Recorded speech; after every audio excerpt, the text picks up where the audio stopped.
Helsinki ir gatava pasaules hokeja čempionātam. Jau šodien Latvijas izlasēja pirmais mačs pret vareno Krievijas komandu. Noskaņojums, es domāju, ir tāds, kāds viņš vienmēr ir uz pirmo spēli. Drusku ir tāda, drusku satraukums, tā tam jābūt vienmēr. Un pēc tam jau mēs iesim tajā čempionāta rutīnā, tā kā mēģināsim ātri iesildoties, izskriet visu to un tā ātri visu salikt pa plauktiņiem. Sākums ļoti svarīgs un uz to arī mēs vērsīsim uzmanību. Tas nav tikai spēles sākums, tas arī čempionāta sākums.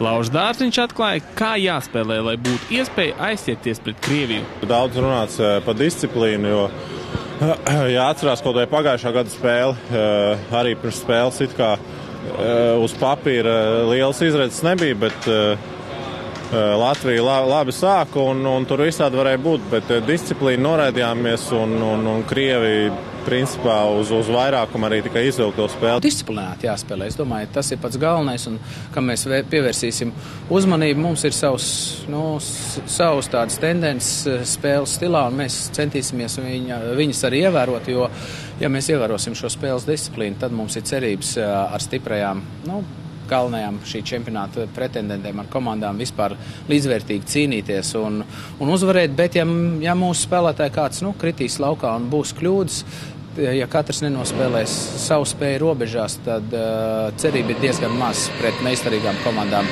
iegūt kādus punktus. Vaicājām vienam no atraktīvākajiem krievu žurnālistiem, kas ir Krievijas izlases 3 спецīgākās lietas. У нас явно лучше подбор хоккеистов, чем у сборной Латвии. Я думаю, что плюс в том, что мы играли на Евротуре, и уже второй год все знают требования Белелединова, как надо играть в хоккей. То есть, возможно, что-то получается, не получается, но знаем, как играть. У вас Евротура, к сожалению, нет, и вы менее сыграны, реже собираетесь.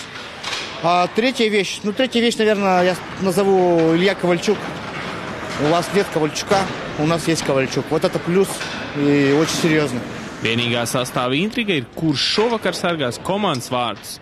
Arturs Irbe bija izvairīgs. Šodien mums spēle ir, mums ir jāizplāno viss vārdsargs, kādā secībā viņi spēlēs, cik daudz mēs spēks varēsim veltīt, kā tas grafiks ir salicies. Un ir tāda lieta, ka man vecākais treneris nemaz īstenībā nav devis tādu pilnvaru, pateikt, kurš ir sākuma sastāva vārdsargs.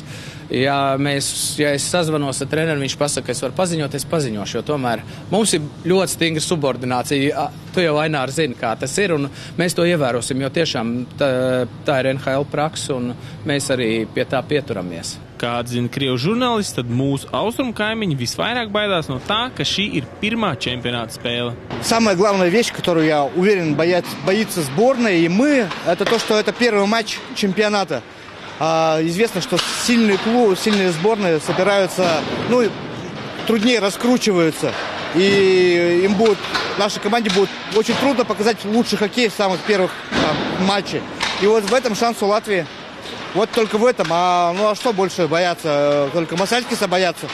Он потому что такой грустный немножечко. Šogad izlasē nav viennozīmīgs pirmais numurs vārtos. Irbe atklāja, ka Masāļskis, atkopjoties pēc operācijas, ļoti vēlas spēlēt. Edgars ir izsalcis.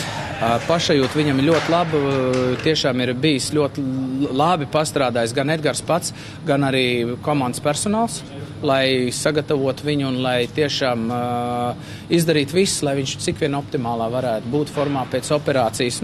Tur jāsaka, tas ir lielākoties, tas tomēr ir paša Edgara nopelns, jo tā kā viņš raujās, viņa reizēm arī jāpiebremzē. Viņš raujās arī šobrīd, tā kā es domāju, ka par Edgaru īpaši mums nebūtu jāuztraucās, jo viņš ir viens no tiem, kas visus ved uz priekšu un kurš ir komandas līderis. Vēl atlikušas vien pāris stundas līdz pirmajai spēlei čempionātā. Mūsēji ir gatavi neatdot Krieviem uzvaru līdz pēdējai fināla svilpei.